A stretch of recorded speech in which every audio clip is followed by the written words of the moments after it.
계속해서 베드로전서 말씀을 살펴나가겠습니다. 오늘은 4장, 베드로전서 4장 12절부터 마지막 절까지 낭독하겠습니다. 사랑하는 자들아, 너희를 시련하려고 오는 불시험을 이상한 일 당하는 것 같이 이상히 여기지 말고 오직 너희가 그리스도의 고난에 참여하는 것으로 즐거워하라. 이는 그의 영광을 나타내실 때에 너희로 즐거워하고 기뻐하게 하려 함이라. 너희가 그리스도의 이름으로 욕을 받으면 복 있는 자로다. 영광의 영 곧 하나님의 영이 너희 위에 계심이라. 너희 중에 누구든지 살인이나 도적질이나 악행이나 남의 일을 간섭하는 자로 고난을 받지 말려니와 만일 그리스도인으로 고난을 받을즉 부끄러워 말고 도리어 그 이름으로 하나님께 영광을 돌리라. 하나님 집에서 심판을 시작할 때가 되었나니 만일 우리에게 먼저 하면 하나님의 복음을 순종치 아니하는 자들의 그 마지막이 어떠하며 또 의인이 겨우 구원을 얻으면 경건치 아니한 자와 죄인이 어디서리요. 그러므로 하나님의 뜻대로 고난을 받는 자들은 또한 선을 행하는 가운데 그 영혼을 미쁘신 조물주께 부탁할지어다. 이 사장 전체를 보면 마치 엄동설안에 지독한 눈보라가 막 매섭게 몰아치는 그 허벌판에 한 걸음도 나아가기가 어려운데요. 그런 때에 갑자기 눈앞에 대피소가 보이고 그래서 급하게 문을 열고 딱 들어가니까 정말 차가운 바람이 한 점이 없고 온기가 따뜻하게 나를 맞아주는 그런 안락한 기운이 가득한, 그런데 거기에 추위를 피해 들어온 사람들이 함께 모여서 쉬면서 같이 음식도 나누고 이런저런 이야기도 나누고 하는 그런 장면이 여기 담겨 있습니다. 7절부터 11절까지의 모습이 그렇죠. 사랑이 지배하고 서로를 향한 섬김과 봉사가 막 살아 움직입니다. 그런데 그러면서도 자기를 자랑하거나 주장하는 그런 일이 없습니다. 오로지 우리 아버지의 따뜻한 성격과 복된 성품만이 그 자리에서 높이 되시고 자랑됩니다. 누가 말을 해도 하나님께서 말씀하시는 것처럼 합니다. 봉사를 하나 해도 그리스도로 보이시는 하나님의 사랑만이 거기에 자랑됩니다. 그러니 섬김을 받을 때에도 전혀 부담스럽지가 않고 불편하지가 않습니다. 얼마나 따뜻하고 좋은지 모릅니다. 반면에 그 바깥은 어떠한가? 뭐 조금이라도 할라치면 자기 이름을 나타내려고 난리가 아닙니다. 그런데 주님의 나라는 그렇지 않죠. 오로지 누구의 이름만 나타나고 누구만이 자랑되기를 소망하는가? 바울 사도가 권한 말씀이 그렇습니다. 자랑하는 자는 주 안에서 자랑할지니라. 그러면서 이어서 이렇게 말씀하는데요. 옳다 인정함을 받는 자는 자기를 칭찬하는 자가 아니요 오직 주께서 칭찬하시는 자 아니라. 우리 주님께서 다 아시니까. 우리 주님께서 칭찬하시면 그보다 좋은 것이 무엇이 있을 수 있습니까? 사실 우리 주님이 칭찬하시면 그거 다 끝난 것 아닙니까? 그 외에 누구의 인정이 필요하고 누구의 칭찬이 더 필요할 것입니까? 세상과 구별되는 점이 바로 이런 것인데요. 우리가 힘을 내고 지치지 않을 수 있는 능력이 바로 여기서 나옵니다. 11절에 그랬죠? 누가 말하려면 하나님의 말씀을 하는 것 같이 하고, 그러면서 또 누가 봉사하려면 하나님의 공급하시는 힘으로 하는 것 같이 하라. 이렇게 말씀하십니다. 자, 여기에 담긴 보장 또는 약속이 있다 하는 사실도 말씀드렸습니다. 앞에서도 반복적으로 알게 하신 비밀이 바로 그것인데요. 무엇을 가지고 해야 하는가? 또는 누가 주시는 은혜로만 하게 하시는가 하는 것입니다. 세상은 자기 능력도 없으면서 뭐 조금 손에 들어오면 그냥 그것을 가지고 자기를 자랑하고 주장하기에 바쁩니다. 내가 무슨 능력이 있고 그만한 자격이 있어가지고 이런 일을 할 수 있는 것처럼 자기를 그렇게 막 높이는 것입니다. 그런데 주님 나라 안에서는 그런 자랑이 오히려 부끄럽게 됩니다. 그런 식으로 자랑될 수가 없는 것입니다. 왜 그런가? 말 그대로 우리 아버지께서 주신 것 가지고 하게 되니까 꼭 그것만 가지고 해야 하니까 그렇습니다. 주인이 어떤 재물을 맡기시고서는 이런 일을 해라, 이것 가지고 해라 하고 명하셨다면 그러면 주님께서 주신 것을 가지고 주인의 뜻을 따라 사용해야 하는 것입니다. 그런 때에 언제라도 주님의 이름을 높이는 것이지, 마치 이것을 행사하는 내가 주인인 것처럼 주님의 이름은, 주인의 이름을 싹 가려버리고 자기 힘을 과시하면서 자기에게 굽신거리도록 만들어버리면 그것은 주인의 종이 아니라 주인의 이름을 도둑질한 도둑놈이 되는 것이고요. 그런 것이 바로 주인에게 항명하는 반역죄가 되는 것입니다. 그렇게 되면 안 되겠죠? 여기 사도가 알려주시는 비밀은 누가 주신 것으로 하게 하시는가? 알게 하시면 구하도록 하시거든요. 그러면 구하면 주신다 하는 약속이 있는 것이고요. 그러면서 이제 여기에 하나님 나라 안에서, 교회 안에서 쓰여져야 할 귀한 선물들이 있다 하는 것을 여기 나열하시고 알려주십니다. 물론 이것만이 전부는 아닐 것입니다. 그러나 큰 움직임을 만들어내는 굉장히 귀한 가치와 능력들, 이게 대표적인 것들이거든요. 자, 서로 사랑하게 하셨습니다. 그리고 그 사랑이 대접의 모습으로 막힘없이 나타나게 하십니다. 더욱이는 조심할 것이, 대접할 때에도 내가 자비량해서 하게 하시는 것이 아닙니다.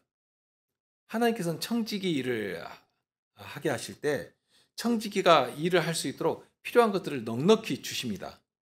일을 하는데 모자라가지고 일을 못한다면 그것은 주인이 용납을 못하십니다. 이렇게 주인의 뜻대로 일을 하다 보니까 벌써 주께서 주신 것 제가 다 사용했습니다. 그러면 구하게 되겠죠?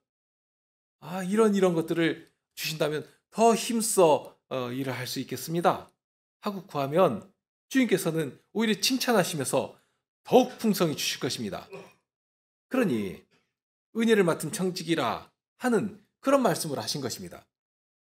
맡겨주시니까 맡은 것 가지고 하도록 하시는, 하나님께서 주신 것 가지고 하게 하시는 것입니다. 11절에 담긴 보장과 약속이 그런 것입니다. 마태복음 10장 19절로 20절에 보면 예수님께서 하신 약속의 말씀이 있거든요. 제자들을 세상에 파송하시면서 이렇게 보내시는데요.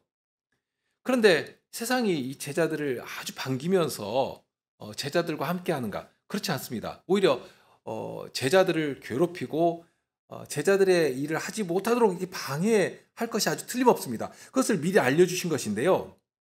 그러면서 예수님께서 하신 말씀입니다. 너희를 넘겨줄 때에 어떻게 또는 무엇을 말할까 염려치 말라. 그때 무슨 말할 것을 주시리니 말하는 이는 너희가 아니라 너희 속에서 말씀하시는 자 곧 너희 아버지의 성신이시니라. 과연 이 약속대로 성신님을 우리 가운데 보내주신 것 아닙니까? 그러면서 우리의 말 한마디라도 성신으로 말하도록 하시는 것입니다. 그러니 정말 말 한마디를 할 때에도 하나님의 말씀을 하는 것 같이 되게 되고, 그렇게 해주시기를, 내 말까지라도 내 말이 주님 앞에 연락되기를 바라면서 그렇게 말 한마디라도 하게 되고, 그렇다면 나의 입에서 나오는 이 말을 누가 사용하시겠는가 하는 약속이 바로 여기에 담겨 있다는 것입니다. 하나님께 사용하시고 하나님의 뜻을 전하게 하시고 하나님의 이름이 높이 되시도록, 하나님의 이름이 자랑되시도록 하시는 것입니다. 결코 하나님의 이름이 욕되지 않게 함께 하시고 그의 말을 들어 사용하시는 것입니다. 옛 선지자의 때를 보면 아주 분명하게 드러나는데요.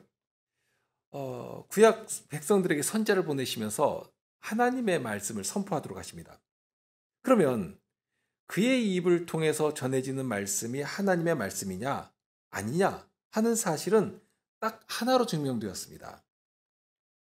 하나님의 말씀은 헛되지 않다 하는 사실로 증명되도록 하신 것인데요. 자, 예레미야 선지자 때를 보면 무수히 많은 사람들은 예레미야가 아니라 하나냐라고 하는 선지자를 참 선지자로 알고 존경하면서 그의 말에 귀를 기울였습니다. 왕은 물론이고 대신들이나 족장들도 다 그랬습니다. 정말 소수의 사람만이 예레미야의 말에 귀를 기울였는데요.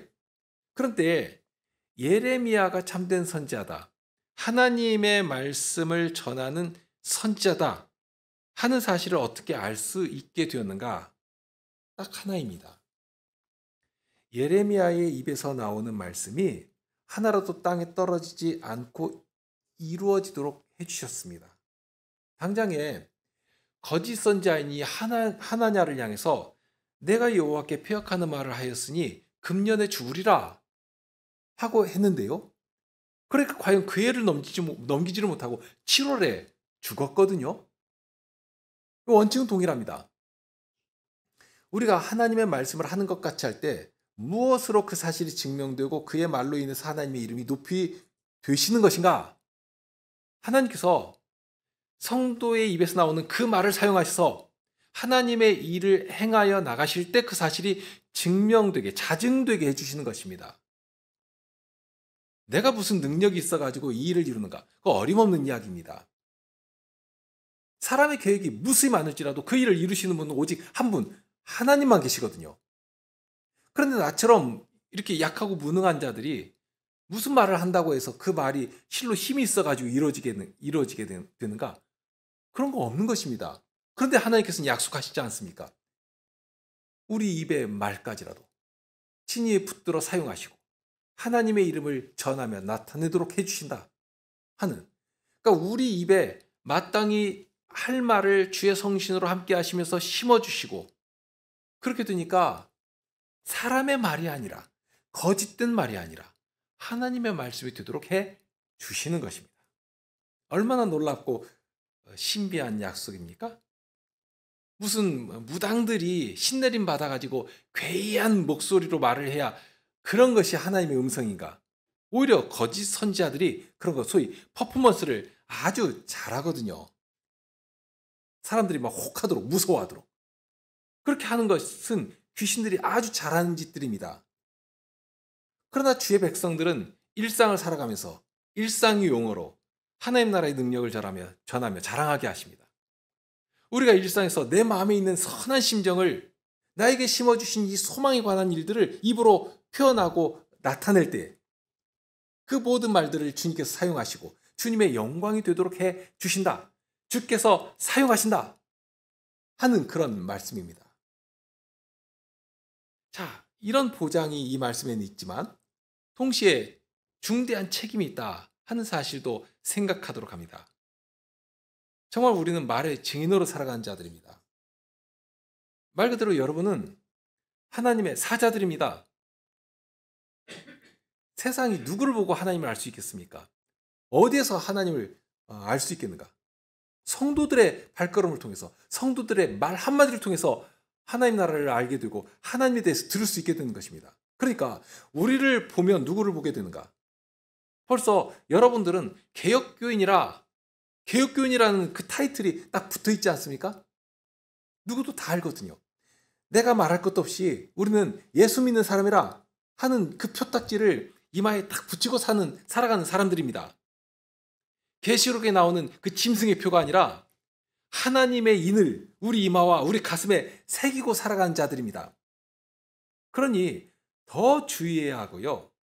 말 한마디를 할 때에도 그냥 즉흥적으로 내뱉는 것이 아니라 한 번이고 두 번이고 곱씹어서 그렇게 생각하고 말하지 않을 수가 없게 되는 것입니다.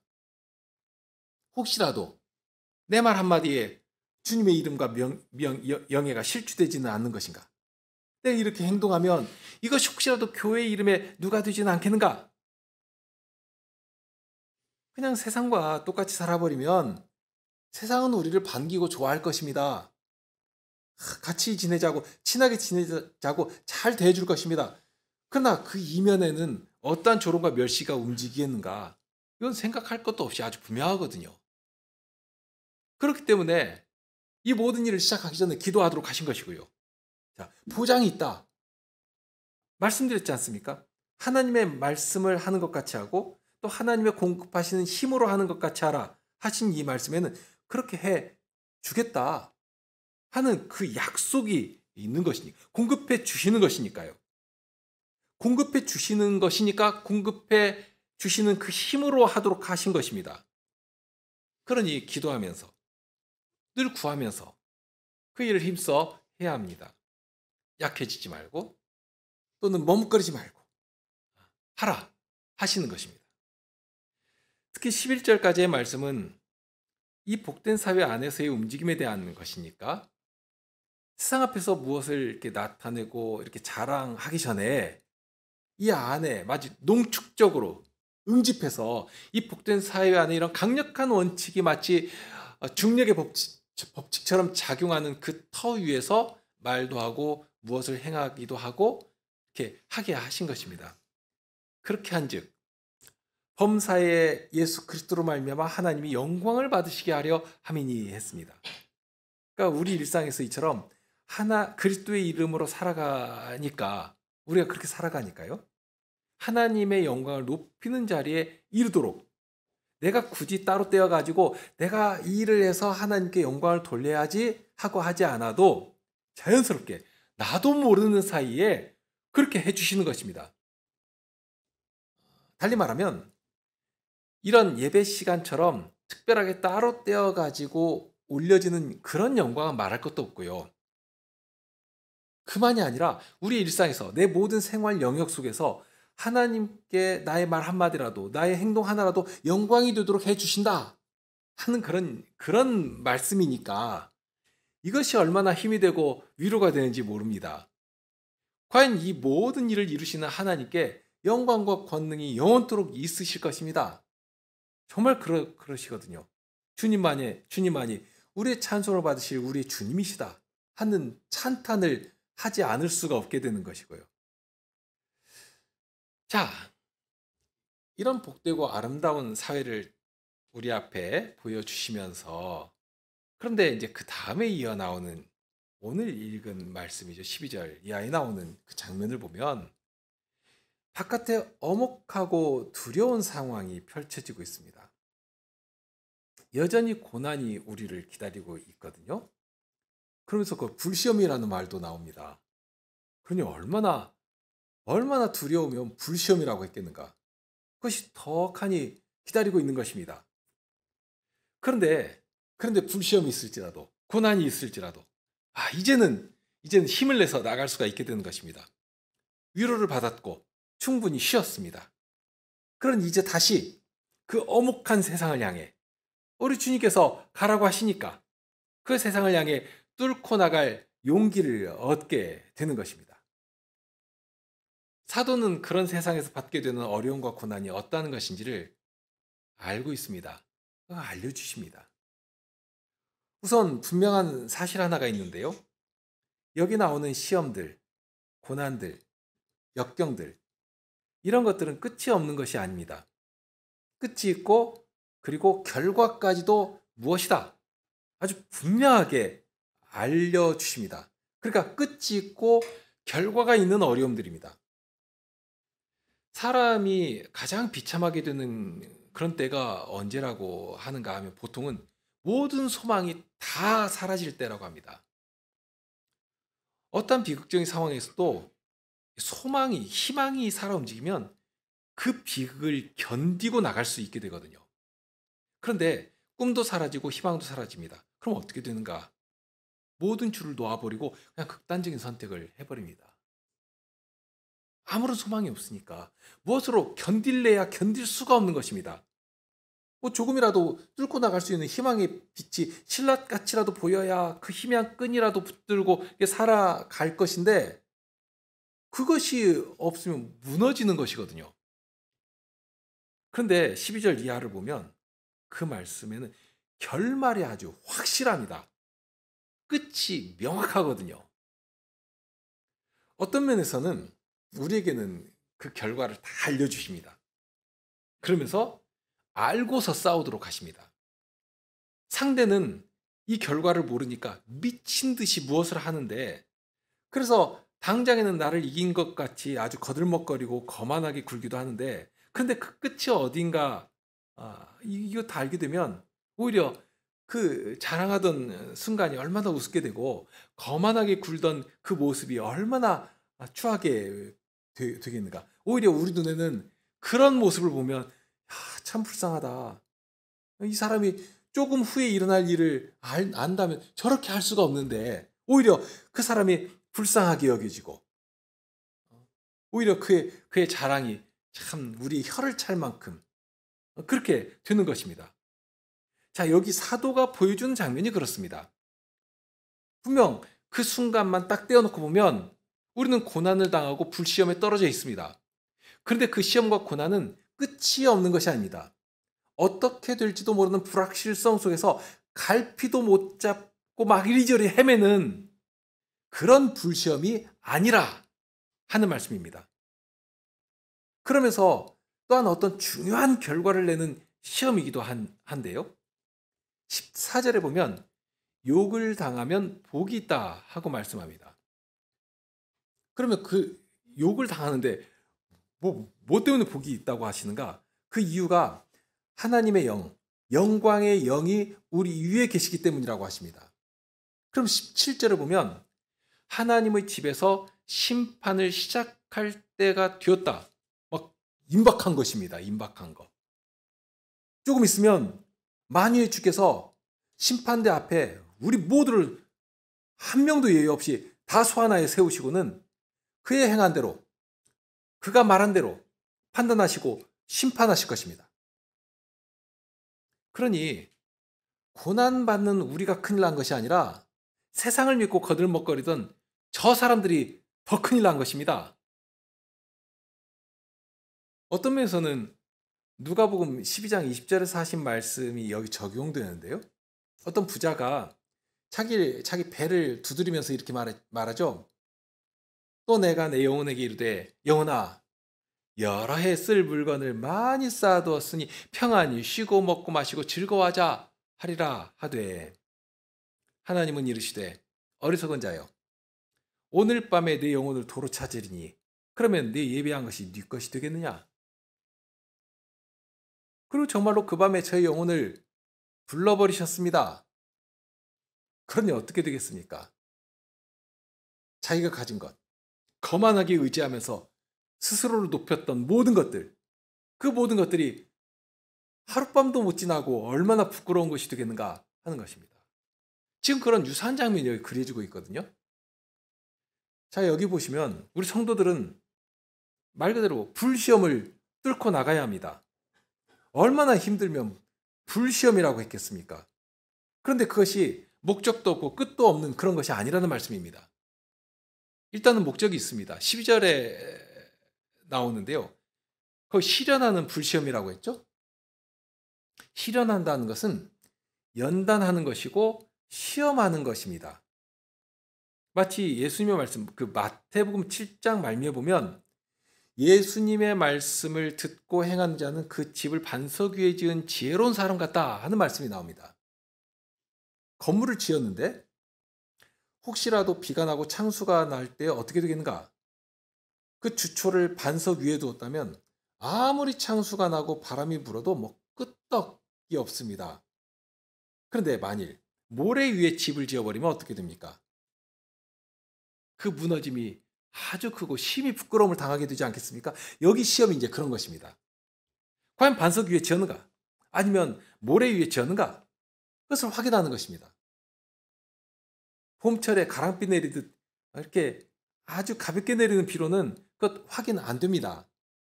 그런데 한여름 장마 때 홍수가 나듯이 그렇게 막 불시험처럼 내려버리면 아주 분명하게 확인이 되고 아주 영예롭게 되는 것이거든요. 여기 불시험은 그런 것입니다. 동시에 아주 중요한 목적이 있는데요. 이렇게 확인만 하시는 것이 아니라 연단하시는데 하나님의 뜻이 있습니다. 그러니까 단단한 사람을 만들어내는 것입니다. 남자들이 군대에 들어가면 처음에 아주 혹독하게 훈련을 받게 되는데요. 요즘은 뭐 약 5주를 한다고 제가 들었습니다. 훈련병들이 훈련소에 입소를 해가지고 서로 위로하면서 도와주면서 그렇게 아주 혹독한 훈련을 받아나갑니다. 그런데 참 신기한 것이 그 훈련을 다 받으면 처음에는 그냥 물렁물렁하고 도무지 이게 군인 노릇은 가만두고 사내 노릇도 못하게 생겼는데 훈련을 딱 마치고 나면 아주 그냥 발에도 굳은 살이 박이고 그래서 군화를 신어도 물집도 안 잡히고요. 또 전에는 조금만 힘이 들어도 막 지쳐서 쓰러지고 했는데 이제는 아주 근육도 단단해져서 힘도 집중해서 쓸 수가 있게 되고 몸집도 아주 탄력이 있어집니다. 훈련이 혹독하니까. 그렇게 건강하게 되고 또 몸도 아주 멋들어지고 단단하게 변해 가는 것입니다. 그러니 이런 훈련을 딱 마치면 정말 그 짧은 기간이거든요, 5주면. 그런데도 불구하고 이 훈련을 딱 마치면 정말 군인이라 비로소 이등병 계급장을 딱 달아주는데요. 그 전에는 이름도 훈련병입니다. 근데 훈련이 끝나면 계급장을 딱 달아주면서 정말 군인이 됩니다. 어, 얼마나 그 계급장이 멋진지 이만광축의 빛나는 계급장이라 하는 별명을 저 때는 붙여줬거든요. 막 촛불을 2만 개나 켠 것처럼 그렇게 아주 찬란하고 자랑스럽게 된다 하는 뜻일 것입니다. 성도들에게 이르는 불시험은 불시험으로 끝나지 않습니다. 바울 사도가 로마서 5장 3절 이하의 성도에게 임하는 환난에 대해 말씀하신 일이 있습니다. 다만 이뿐 아니라 우리가 환난 중에도 즐거워하나니. 이 베드로 사도의 말씀과 똑같죠? 베드로 사도는 고난에 참여하는 것으로 즐거워라 하고 하셨는데요. 바울 사도도 지금 동일한 말씀을 하시는 것입니다. 환난 중에도 즐거워라. 즐거워하라. 그럼 무엇 때문에 즐거워할 수 있는가? 이어서 말씀합니다. 이는 환난은 인내를, 인내는 연단을, 연단은 소망을 이루는 줄 알미로다. 소망이 부끄럽게 아니함은 우리에게 주신 성신으로 말미암아 하나님의 사랑이 우리 마음에 부음받음이니 참으로 놀라운 선물이 예비되어 있다 하고 알려주십니다. 성도에게 이르는 환난은 환난으로 끝나지 않습니다. 하나님께서 그렇게 놔두지 않으십니다. 오히려 그를 통해서 이루고 확증하시는 것이 있는데요. 무엇이라고 알려주시는가 하면 하나님의 사랑이라고 알려주십니다. 사랑이 부음바 되는 정도로 그렇게 사랑을 확증하게 하시고 부어져 넘치는 자리에 이르도록 해주신다 하고 알려주십니다. 고난이고 불시험이라고 했는데요. 사실 이것은 아무리 불시험이고 고난이라 할지라도 우리가 맘만 먹으면 얼마든지 피할 수도 있는 그런 어려움들입니다. 단적으로 예전 살던 방식으로 세상이 요구하는 대로 사람들이 막 이렇게 휩쓸려가는 그 넓은 길로 그렇게 사람들과 이렇게 어울려서 그냥 엄벙덤벙 살아가면 이런 어려움 전혀 당할 일이 없거든요. 그런데도 오히려 고난을 피하지 않습니다. 고난이 있음을 알면서도 기꺼이 그 고난을 향해 나가는 것이거든요. 그러니 얼마나 미련맞게 보입니까? 참 미련맞다. 왜 알면서도 이러는가? 그런데 그렇게 하는데 왜 그런가 하는 것입니다. 예수님께서 요한복음 15장 18절 이하에 하신 말씀이 있습니다. 세상이 너희를 미워하면 너희보다 먼저 나를 미워한 줄을 알라. 너희가 세상에 속하였으면 세상이 자기의 것을 사랑할 터이나 너희는 세상에 속한 자가 아니오 도리어 세상에서 나의 택함을 입은 자인 고로 세상이 너희를 미워하느니라. 내가 너희더러 종이 주인보다 더 크지 못하다 한 말을 기억하라. 사람들이 나를 핍박하였은즉 너희도 핍박할 터이요 내 말을 지켰은즉 너희 말도 지킬 터이라. 그러나 사람들이 내 이름을 위하여 인하여 이 모든 일을 너희에게 하리니 이는 나 보내신 일을 알지 못함이니라. 왜 우리가 고난을 기꺼이 지고 나가는가? 예수님께서 십자가의 길을 가실 때에 어쩔 수 없어서 마치 능력도 없고 힘도 없기 때문에 어쩔 수 없이 그런 고난 가운데 떨어지신 것이 아니지 않습니까? 예수님께서 저 무도한 자들에게 잡히시던 때에 곁에 있던 그 베드로가 칼을 꺼내 들고서는 대지장의 몸종인 말고의 귀를 쳐서 떨어뜨린 일이 있습니다.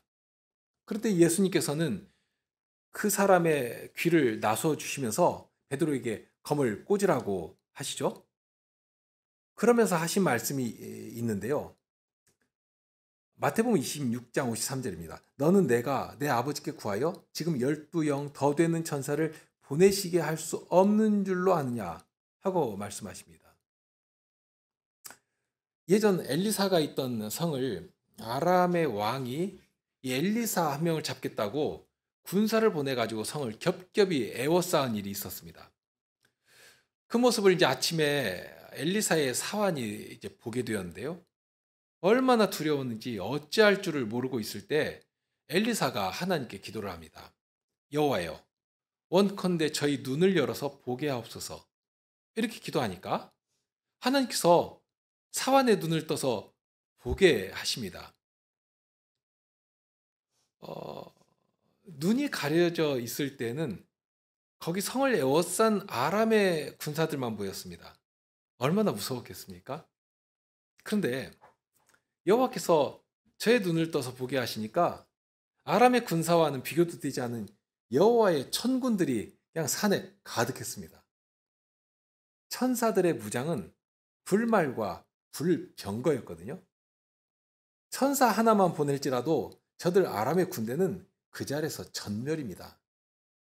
그런데 엘리사를 보호하시려고, 사환을 보호하시려고 산에 가득한 불말과 불병거를 보내 진을 치며 보호해 주신 것입니다. 이것을 보니 두려움이 계속되겠습니까? 일거에 사라지는 것이죠. 자, 하물며 예수님께서 명령하신다면 어떤 일이 일어나겠습니까? 그런데도 그거 안 하셨거든요. 당장에 12영이 더 되는 천사를 명하실 수 있는 분이 묵묵히 세상 무능하고 세상 나약하게 그냥 끌려가신 것입니다. 무엇 때문이었습니까? 예수님께서 이어하신 말씀인데요. 내가 만일 그렇게 하면 이런 일이 있으리라 한 성경이 어떻게 이루어지려? 여기 이런 일이 있으리라 한 성경 말씀이 무엇입니까? 하나님께서 죄인들을 얼마나 사랑하시는가? 후원하실 약속을 하시고 그 일을 이루실 중보자를 보내신, 구원주를 보내시는, 메시아를 보내시는 것인데요. 그런데 그 일을 이루시려고, 우리를 위해서, 우리를 사랑하신 하나님의 그 사랑을 이루시려고 예수님께서는 묵묵히 당신을 화목제물로 기꺼이 드리신 것입니다. 도살장에 끌려가는 어린 양처럼 세상 무능하게 그냥 끌려가신 것입니다. 이것이 그리스도께서 우리를 위해 당하신 고난의 핵심입니다. 죄를 멸하시기 위해서. 그 고난이 모자라거나 부족해서가 아니고 나약해서도 아닙니다. 이미 온전히 이루셨습니다. 단번에 완성하신 구속이지만 그 영광을 우리에게 남겨두시고 우리로 참여하게 하시려고 우리에게 남은 고난을 더 이상은 예전 사탄의 노예처럼 더 이상 죄에 끌려다니면 안 되니까 이제는 자유로운 주의 백성답게 세상을 향해 사람들을 벌벌 떨게 만들던 그 사망의 권세를 향해서 이제 너의 쏘는 것이 어디냐 하면서 아주 당당하게 주님의 이름을 높이도록 그렇게 우리를 세워 놓으신 것입니다. 세상 앞에 세워 놓으신 것입니다. 그러니 세상이 얼마나 우리를 미워하겠습니까? 예전처럼 다시 노예로 질질 끌고 다니고 싶은데 그냥 놔둘 수가 없는 것이죠. 그냥 말 그대로 눈 뜨고 볼 수가 없는 것입니다. 우리의 고난이 거기에서 시작됩니다. 예전처럼 살면 아무 문제 없습니다. 그런데 이제는 그럴 수가 없는 것 아닙니까? 로마서 6장을 시작하면서 사도가 정말 간절하게 전한 말씀이 그것입니다. 6장 1절부터죠. 그런즉 우리가 무슨 말 하리요? 은혜를 다하게 하려고 죄에 거하겠느뇨? 그럴 수 없느니라. 죄에 대하여 죽은 우리가 어찌 그 가운데 더 살리요? 무릇 그리스도 예수와 합하여 세례를 받은 우리는 그의 죽으심과 합하여 세례 받은 줄 알지 못하느뇨? 그러므로 우리가 그의 죽으심과 합하여 세례를 받음으로 그와 함께 장사되었나니 이미 죽어가지고 무덤에 묻혀버린 것입니다. 그러니 이는 아버지 영광으로 말미암아 그리스도를 죽은 자 가운데 살리심과 같이 우리로 또한 새 생명 가운데 행하게 하려 하심이라. 과연 그리스도 예수의 사람들은 육체와 함께 그 정과 욕심을 십자가에 못 박았느니라 하신 말씀처럼, 지금 이 못 박았느니라 하시는 이 말씀이 십자가에 대고서 못을 박을까 말까 하는 그것이 아니지 않습니까? 이미 벌써 과거에 예수님께서 우리를 부르실 그때 이미 끝난 이야기입니다. 벌써 정과 욕심을 십자가에 못 박았고, 그러니 죽었고, 이제는 더 이상 그러니 죄에 갈 수 없게, 죄와 함께 살아갈 수가 없게 된 것입니다. 더 이상은 죄의 노예로 사탄의 자식처럼 그렇게 살아서는 안 되는 것입니다. 우리가 고난을 받으면, 그러니까 세상이 이유 없이 우리를 치고 조롱하면 이유는 딱 하나입니다. 오로지 우리가 그리스도의 사람이기 때문입니다. 그리스도의 제자이기 때문입니다. 진리를 따라 살아가는 우리를 핍박하고 시험한다면 오히려 그 사실이 주는 강력한 반증이 여기에서 나오지 않습니까? 왜 시험을 당하는가? 왜 어려움을 당하는가? 이 고난에는 끝이 있습니다. 그 끝에는 주님의 심판이 기다리고 있습니다. 어떤 이들에게는 진노로 임할 멸망의 심판이 기다리고 있는 것이고, 어떤 이들에게는 주님의 칭찬 가운데 영광이 이르는 심판이 예비되어 있는 것입니다. 누가 이러한 심판을 통해 영광에 이르게 될 것인가 말입니다. 자, 그러니 고난을 받아도 부끄러워할 일이 아닙니다. 우리는 성신께서 새롭게 하신 양심의 자유를 따라 살아가는 자들입니다. 자유에 힘이 있습니다. 이미 정과 욕심을 십자가에 못 박은 자들이라 하고 알려주지 않습니까? 노예가 아닙니다. 매 순간 이제는 나를 위해 죽었다가 다시 사신 그분을 아는 그 믿음 가운데, 그 믿음 안에서 살아가는 자들이 되게 해주신 것입니다. 우리 주님께서는 그런 자들을 말 한마디라도, 발걸음 하나라도 붙잡아 주시고 주님의 영광을 위해 살아가도록 해주시는 것입니다. 16절에 그 이름으로 하나님께 영광을 돌리라 하고 하셨는데요.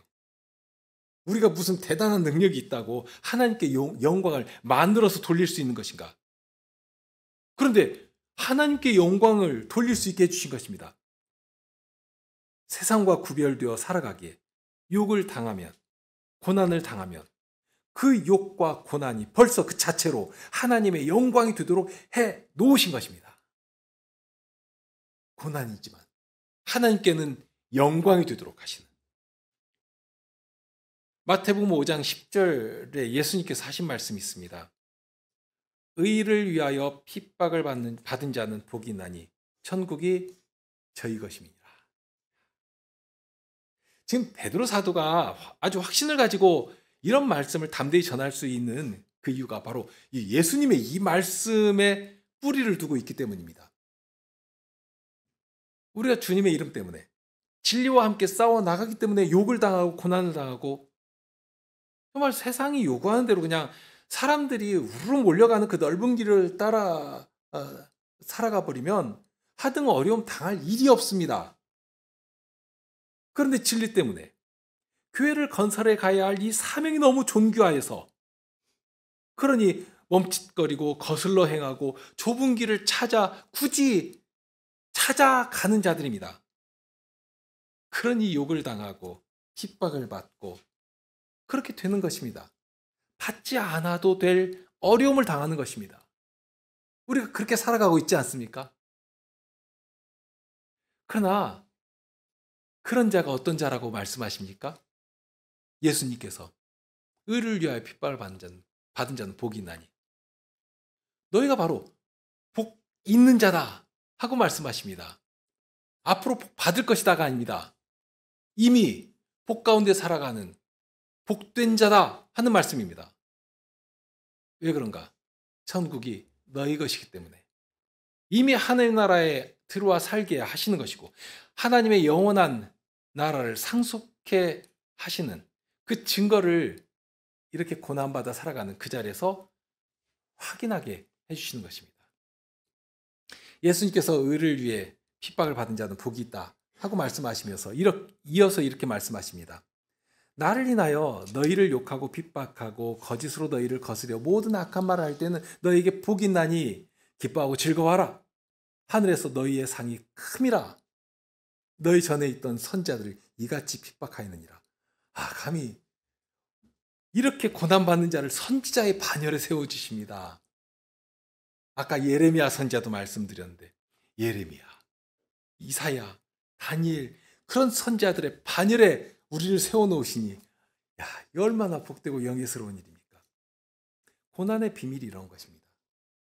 그러니 여러분 또 자신 있게 예수님의 이름을 위해 고난을 받으시고 욕을 받으시며 살아가시기 바랍니다. 그리고 그렇다면 바로 그런 때 바로 예수님께서 하신 이 축복이 여러분의 것이 될 것입니다. 기뻐하고 즐거워하라. 하늘에서 너희의 상이 큼이라. 온 천지가 울리는 이 큰 음성을 전해주시는 이 주님의 약속이 여러분의 생활 속에서 생생하게 실증되며 누리는 여러분들이 되시길 바랍니다. 우리 함께 찬송하실까요?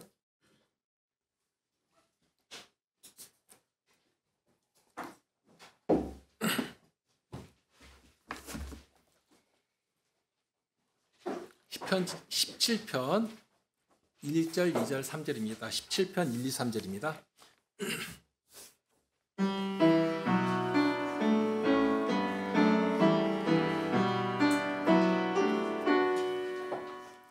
내 주님 들어주소서. 내 의를 주께 구합니다. 거짓이 없는 입술로서 구하니 들어주소서. 주님만 재판장이 오니 내 송사 변호하소서. 여호와 주의 눈으로 옳은 것 살펴보옵소서. 이 마음 시험하리려. 조용한 맘에 정련하나 잘못을 찾지 못하셨네. 입으로 범죄 안 했네. 주님의 입의 말씀 따라 강포한 길을 피했네. 주님의 길을 따르고 미끄러지지 않았도다. 주님께 부르짖으니 귀 기울이고 들으소서. 기이한 인자 나타내사 오른손으로 구하고 눈동자처럼 지켜주며 날개로 품어주소서. 날 파멸하려 둘러싼 원수로부터 구하소서.